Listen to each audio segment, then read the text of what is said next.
La seconde trompe à 5 articulations, exosquelettique, liquéfactrice d'humains et tube nourricier, jaillit du puits et s'étendit dans l'espace au centre de la chambre de capture.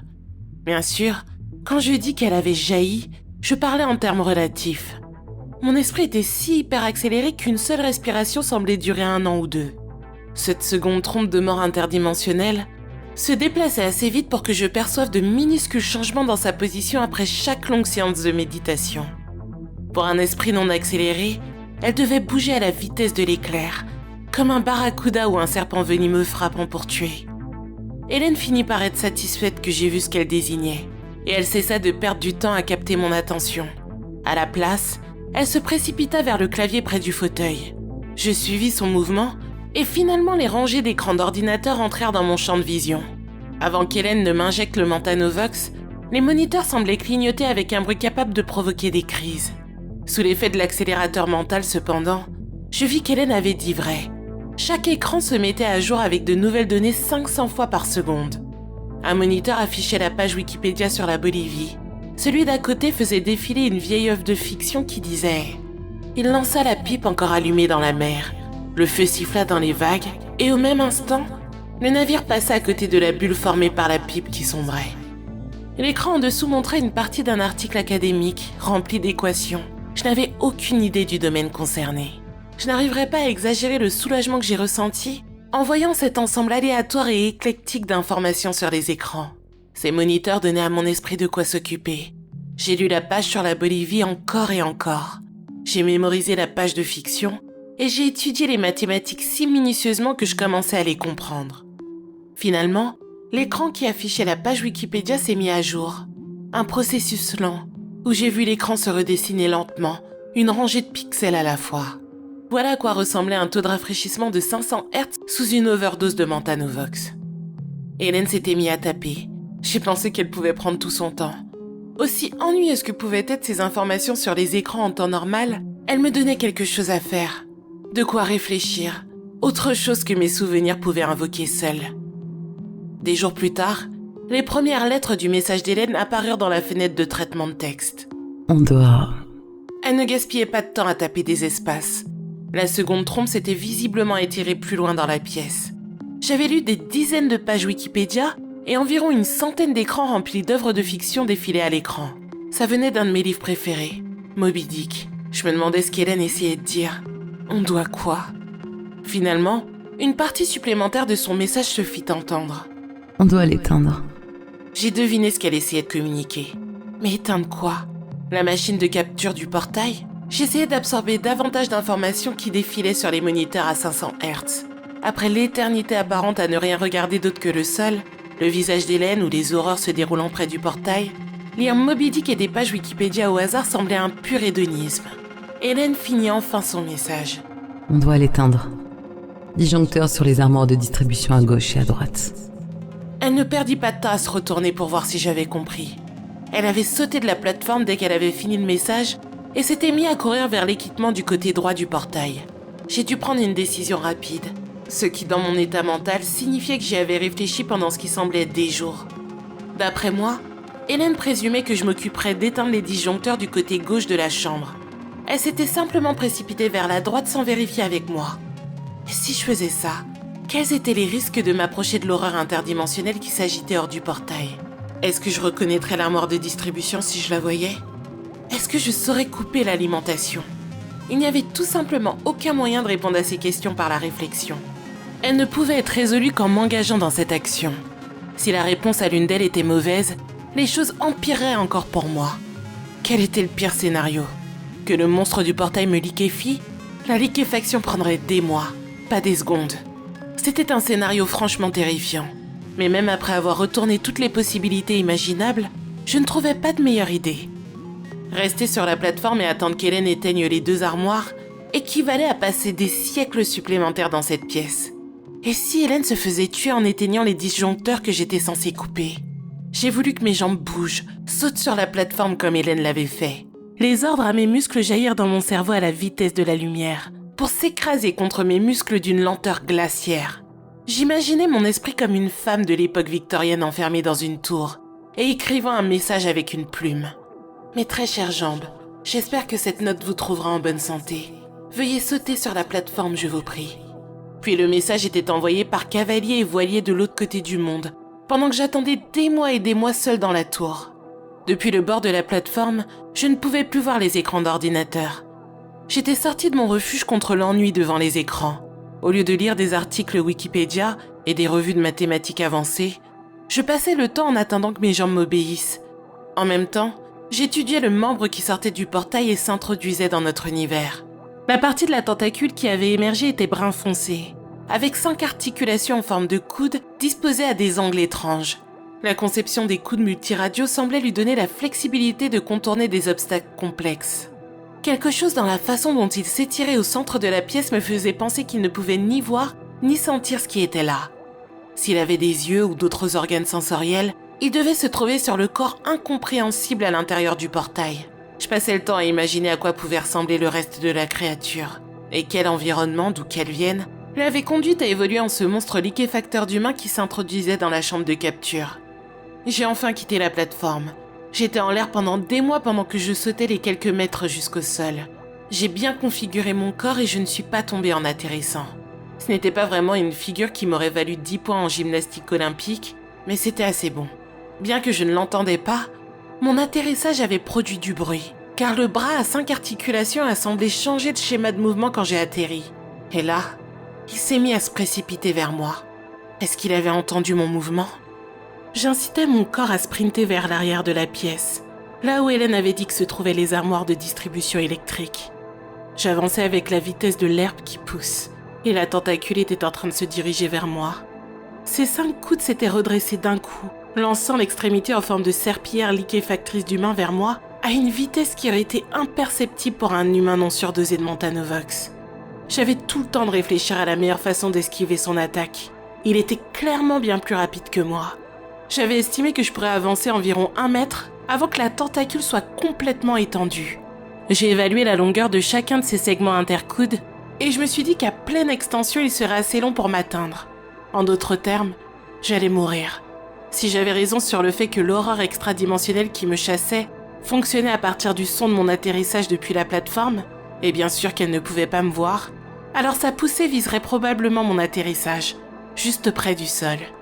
Si je sautais vers le haut, la fraction de seconde de mouvement ascendant que j'atteindrais avant que la frappe de la tentacule ne m'atteigne maximiserait la distance entre moi et mon point d'atterrissage. J'ai donc décidé de sauter, puis j'ai attendu. J'ai souffert pendant des mois d'attente, complètement terrifiée, pour voir si je survivrais à la frappe ou non. J'ai quitté le sol à une vitesse déconcertante, et la tentacule se rapprochait de plus en plus. Si ça passait, ça allait passer de justesse. Je me demandais à quoi ça ressemblerait. Est-ce que la liquéfaction allait être comme une brûlure? Une déchirure des tissus? Peut-être que ce serait juste un engourdissement sourd. J'ai réfléchi à chacune de ces possibilités, en essayant de me préparer à ce qui arriverait si la tentacule me touchait. Aussi tendu que fut ce moment, il finit par devenir ennuyeux. Mon pari de vie ou de mort ressemblait plus à une stratégie d'investissement financier à long terme, comme acheter et conserver des actions, puis attendre et attendre encore pour en voir les résultats. Je me suis remise à méditer. Je me remémorais toute ma vie. J'ai aussi réfléchi au mystère du portail et à Hélène elle-même. Comment avait-elle appris les effets d'une overdose de Montanovox et son antidote potentiel? C'est à ce moment-là que j'ai réalisé que la trompe interdimensionnelle de mort, ou peu importe ce que c'était, n'était pas mon pire problème. J'étais vraiment idiote. J'avais eu tant de temps pour réfléchir et planifier depuis qu'Hélène avait tapé ses instructions. Pourquoi est-ce que ça ne m'avait pas traversé l'esprit? Il n'y avait qu'une seule dose d'antidote. Celui qui reviendrait en premier à la plateforme d'observation se sauverait. L'autre serait condamné à une éternité littérale de souffrance silencieuse et glaciaire. J'étais dans les airs, m'éloignant de la plateforme d'observation et attendant sans fin pour voir si j'allais être touchée ou non. Qu'est-ce que je devais faire? Pivoter en l'air en risquant une chute catastrophique et une interaction probablement mortelle avec le démon du puits? Et tout ça juste pour prendre une longueur d'avance vers la plateforme où l'antidote reposait? Et Hélène, qu'est-ce qu'elle faisait? Qu'est-ce qu'elle pensait? Son message à propos de l'armoire de distribution était-il un superfuge? Est-ce qu'elle essayait de m'éloigner afin qu'elle puisse prendre l'antidote sans combat? J'ai tourné la tête pour regarder au-delà de la tentacule. De l'autre côté de la pièce, des semaines plus tard, ma vue s'était suffisamment déplacée pour voir Hélène bouger derrière la machinerie du portail. Elle semblait toujours s'éloigner de la plateforme d'observation, juste vers l'arrière de la pièce où les armoires de distribution électrique étaient censées se trouver. C'est là que j'ai pris la décision la plus majeure de ma vie. J'ai décidé de faire confiance à Hélène. Je n'ai pas essayé de changer de direction. Je me suis contentée de maintenir un sprint total vers l'arrière de la pièce et espérer le meilleur. J'ai fini par atterrir de mon saut. La tentacule frappa le sol à quelques centimètres de moi. Je me suis alors mise à courir vers la machine à l'arrière de la pièce et je remarquai que la chose ne me suivait pas. 20 ou 30 ans après avoir sauté de la plateforme, ou environ 10 mètres plus loin, je me suis risquée à regarder en arrière. Ma tête a alors pris 1 an pour tourner. Et là, j'ai vu que la tentacule avait changé de direction et se dirigeait vers Hélène. Qu'est-ce qui allait se passer si Hélène mourait? Le système de distribution électrique pour l'équipement de capture était-il à double redondance? Si je coupais l'équipement de mon côté, mais qu'Hélène n'atteignait pas le sien, est-ce que tous ces efforts allaient être vains? Est-ce que j'allais devoir passer encore des décennies à courir de l'autre côté de la pièce, juste pour atteindre les interrupteurs du côté d'Hélène? Je n'arrêtais pas de me poser des questions. Je me suis alors remise à courir pendant des années. Je pleurais ma vie d'avant. La vie d'il y avait 60 secondes en temps de perception normale. Et j'oubliais. C'est ce que font les cerveaux. Apprendre et oublier sont les deux faces d'une même pièce. Acquérir de l'expérience et acquérir de l'ignorance sont le même phénomène biologique. J'avais effectué 5 pas de plus, ce qui équivalait à 1 année. Je me suis encore remise à méditer. J'imaginais de nouvelles personnes et entretenais des relations de plusieurs années avec elles. Encore 5 pas. J'ai contourné un socle en béton qui soutenait l'un des énormes axes entraînant l'équipement de capture. Et enfin, j'ai vu l'armoire de distribution. Une armoire portant un symbole d'éclair et des mots dans une langue dont je me rappelais à peine. Ça disait haute tension. Elle était toute proche, mais je savais que ça allait me prendre des années.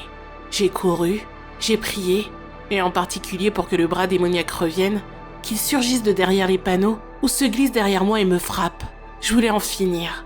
Je voulais arrêter de penser. Je ne voulais plus d'océan de temps à traverser dans la souffrance. Malheureusement pour moi, mes prières n'ont pas été entendues. Alors j'ai continué à vivre. Malgré tout le temps d'une carrière pour anticiper mon arrivée à l'armoire de distribution, j'ai de nouveau raté la décélération nécessaire pour un arrêt en douceur et je me suis écrasée contre la porte. J'ai pris la poignée en rebondissant sur la tôle et je l'ai ouverte d'un coup tout en me stabilisant. 2 rangées de disjoncteurs de 70 ampères étaient montées en ligne verticale impeccable. Au sommet, un gros interrupteur principal avec une poignée rouge. Je l'ai attrapé. Un acte qui bien sûr m'a pris un mois. Et j'ai tiré de toutes mes forces vers le bas. Mais rien ne s'est passé. Si c'était le cas, ça voulait peut-être simplement dire que j'avais atteint le côté gauche avant qu'Hélène n'atteigne le droit. Ou dans le pire des cas, ça voulait peut-être dire qu'Hélène avait été tuée par le bras démoniaque, juste avant de pouvoir couper l'alimentation de son côté. Ou peut-être qu'elle m'avait trahi et qu'elle se faufilait vers la plateforme d'observation pour prendre l'antidote. J'ai décidé d'investir mon temps à jeter un coup d'œil aux armoires d'équipement pour regarder le portail. Il était toujours là, une coupure pentagonale parfaite dans l'espace-temps. Le cadre en forme d'étoile dans un cercle fait de machinerie en mouvement qui avait capturé ou créé le portail brillait encore d'un rouge cerise. L'équipement de capture était toujours alimenté. Les 2 bras gigantesques, semblables à des insectes de l'ère des dinosaures, s'étendaient encore hors du trou dans l'espace. L'un continuait d'aspirer l'homme liquéfié sur la plateforme, et l'autre, celui qui avait tenté de me transformer en jus d'humain, était occupé à quelque chose d'obscurci par la machine. Mais là, quelque chose changea. Et ça avait changé vite. Bien plus vite que tous les phénomènes que j'avais vus depuis qu'Hélène m'avait injecté le Mantanovox. C'était l'éclairage de la pièce. 2 douzaines de lumières d'urgence rouge installées au plafond s'allumèrent simultanément. Dans mon imagination, j'entendis une sirène d'urgence commencer à hurler. Mais mon esprit était bien trop accéléré pour que l'énergie sonore si lente produise un signal perceptible. Le portail changea aussi. Les bords autrefois nets du trou pentagonal dans l'espace étaient maintenant flous et instables. J'y ai réfléchi, puis j'y ai réfléchi encore et encore. Qu'est-ce que je pouvais faire d'autre après tout? J'ai supposé qu'Hélène avait coupé l'armoire de distribution électrique du côté droit. Sans alimentation pour l'équipement, le portail se refermait ou se stabilisait. Et c'est là que j'ai repensé à l'antidote. Je ne pouvais toujours pas voir Hélène à travers la forêt de machinerie et de racks d'équipement. Mais je l'imaginais courant comme une folle vers la plateforme d'observation, juste pour prendre la seule dose d'antidote pour elle-même. Je ne pouvais pas laisser cela arriver. Je me suis alors lancée vers la plateforme d'observation poussant sur l'armoire de distribution électrique pour gagner en accélération. Hélène m'avait certes injecté le Mentanovox et je savais qu'elle avait ses raisons, mais cela m'importait peu désormais. Elle m'avait condamné à un siècle d'emprisonnement silencieux dans cette pièce. Je méritais l'antidote, pas Hélène. J'ai couru, et j'ai couru encore pendant des années. Seulement 40 pas jusqu'à la plateforme d'observation. Chacun de ces pas était un puissant fond de vide que je devais remplir avec mes pensées. J'ai jeté 2 regards en arrière. Chaque petit geste me ralentissait légèrement, causant des mois de retard. Avec mon premier regard en arrière, 10 pas depuis l'armoire électrique, je vis à peu près la même scène qu'avant. Le portail commençait à se brouiller ou à se déformer, et les 2 tentacules massives s'agrippaient encore dans la pièce. 32 pas depuis l'armoire électrique, et quelques mètres de la plateforme. J'ai regardé de nouveau en arrière. Maintenant, les 2 tentacules s'agitaient frénétiquement. Est-ce qu'elles étaient en train de souffrir parce que le portail se déstabilisait? Ou est-ce qu'elles étaient énervées? Dans tous les cas, je n'avais toujours aucun signe d'Hélène. J'ai plongé sur la plateforme d'observation, m'étendant horizontalement dans l'air comme si je jouais au frisbee. Je suis restée en l'air longtemps. Très longtemps. Me sentant un peu comme Superman. Mais comme toujours, je m'ennuyais. J'ai fini par atterrir sur le ventre et j'ai glissé du bord de la plateforme jusqu'au fauteuil au centre. Je me suis relevée d'un bond et j'ai saisi la seringue de flumazénil sur la table. Puis j'ai tourné la tête pour chercher Hélène. En m'injectant tout le flumazénil, je condamnais efficacement Hélène à une mort aussi atroce que celle de S47. Est-ce qu'elle allait m'attaquer à nouveau pour me prendre le médicament? J'étais en train de me poser cette question quand je l'ai vue. Mes décennies d'inquiétude et de complot sur Hélène prenant l'antidote étaient complètement erronées. Hélène, toujours en blouse blanche, était encore près de la plateforme du sujet d'essai, escaladant l'un des pylônes de la machine de capture. Mais qu'est-ce qu'elle faisait? À vrai dire, est-ce que ça m'importait vraiment? J'ai saisi la seringue sur la table et je me la suis injectée immédiatement dans le cou. Ce processus a pris des mois.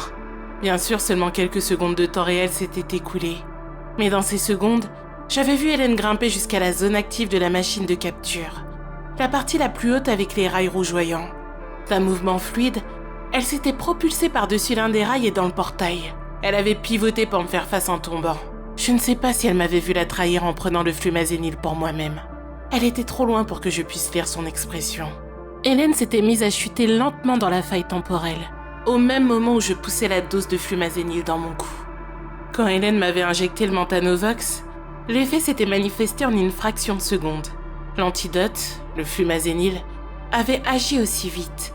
Mais étant surdosé de Mentanovox, la fraction de seconde d'attente pour que ça fasse effet sembla des semaines. Le temps s'accéléra lentement pendant ces semaines. La chute d'Hélène dans le puits alla de plus en plus vite. Les bords du portail se brouillèrent et se tordirent en un rythme frénétique. Les énormes tentacules à 5 articulations se rétractèrent dans le puits, finissant par bouger si vite que je pouvais percevoir leur mouvement comme l'aiguille des minutes d'une horloge. J'ai fini par entendre un grondement doux et grave. On aurait dit du tonnerre annonçant un orage au loin. Peu après, le portail disparut. Je ne sais pas s'il s'était enfin fermé parce que l'équipement de capture était éteint ou s'il était toujours là, invisible pour moi parce que mon esprit ne courait plus assez vite pour le voir. Le tonnerre résonna à nouveau. Le son montait en fréquence. J'ai senti mon cœur battre pour la première fois en plus d'1 siècle. Une lente pression dans ma poitrine. Et l'instant d'après, tout était revenu à la normale. Le tonnerre doux et distant était soudainement devenu assourdissant. C'était une sirène hurlante. Je me suis mise à entendre mon propre souffle rapide. J'ai toussé, j'ai crié, et je ne reconnaissais plus le son de ma propre voix. Mes jambes avaient cédé et j'étais tombée au sol à une vitesse terrifiante. Tout bougeait trop vite. Je n'avais pas le temps de penser à quoi que ce soit. Derrière moi, j'ai entendu la porte de la chambre de capture s'ouvrir brutalement. J'ai crié à nouveau, surprise par le bruit, et je me suis retournée pour regarder. Je n'ai pas eu à attendre pour voir qui entrait. Mon corps avait obéi immédiatement à mes désirs. Une douzaine d'hommes et de femmes s'étaient précipités dans la pièce. Des gardes de sécurité tenant des fusils, comme s'ils étaient prêts à tirer à tout moment. Des gens en blouse blanche tenant des compteurs Gégère et autres capteurs. Et une équipe médicale. Ils bougeaient si vite que c'en était accablant. Comment est-ce que j'avais pu exister à cette vitesse avant? Comment une personne peut-elle traiter des informations dans un monde où tout va si vite? Une demi-douzaine d'entre eux s'étaient mis à m'entourer, hurlant des ordres d'évacuer la chambre et posant des questions sur mon état. Des questions sur Hélène. J'ai essayé de répondre, mais je n'ai pu que bégayer des fragments de mots. J'avais oublié comment parler. Ils m'ont fait sortir précipitamment de la chambre de capture, la pièce où j'avais passé l'essentiel de mes dizaines d'années de vie. Ils m'ont pratiquement jeté sur une civière et m'ont conduit dans une installation médicale située dans le même couloir que la chambre de capture. J'ai pu avoir une bouteille d'eau, mais je m'étouffais en la buvant car j'avais oublié comment avaler. Ils ont pris un échantillon de sang et je les ai entendus prononcer les mots dégradation d'engramme. Plus tard, ils m'ont donné les résultats de mes analyses sanguines. Ma dégradation d'engramme montrait que j'avais vécu 125 ans de conscience. J'avais 32 ans quand j'étais entrée dans la chambre de capture. Mon corps a toujours 32 ans, mais mon esprit en a 152.